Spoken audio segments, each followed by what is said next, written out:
I told you the story of a Yahoo boy that came to meet us, that he wanted to repent. This guy spends close to 300,000 every week. He scams in hundreds of millions, so he doesn't spend money. Now, if such a person wants to commit his life to God, he will decline from the status of spending 300,000 a week to spending 2,000 in a week. Do you understand what will happen to his word? Because God will first of all kill before he makes alive. So he will wreck the ship so that he can build it again.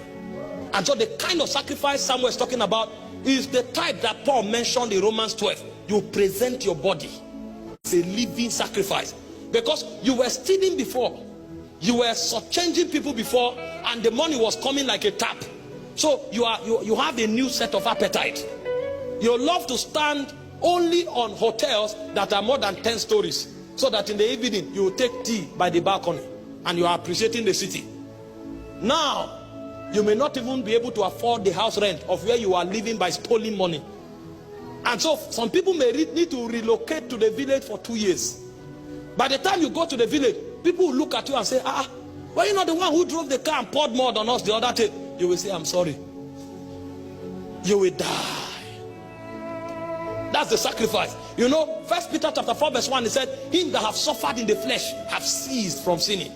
God will not just accept you because you came and said, Lord, I repent, I submit to you. He will allow you to be tested, because he said, I the Lord, I try the heart, I test the reins before I give to every man as his way should be. You are used to spending millions every week. Now you only have 10,000. You will die. You are used to driving the latest of cars. Now you will need to hop on Okada, and God will not say anything. He will watch you until you come to that point where those things becomes normal. Your ego no longer fights you. You are doing those things with joy, the same joy you used to have when you were spending millions. That's when God will know that you have passed the class. Because this sacrifice that Samuel was talking about was self-denial. If it is the help of God you are looking for, God will first of all purge you. He will purge you. Most of the things we do in church is a joke. That's why Christians don't grow.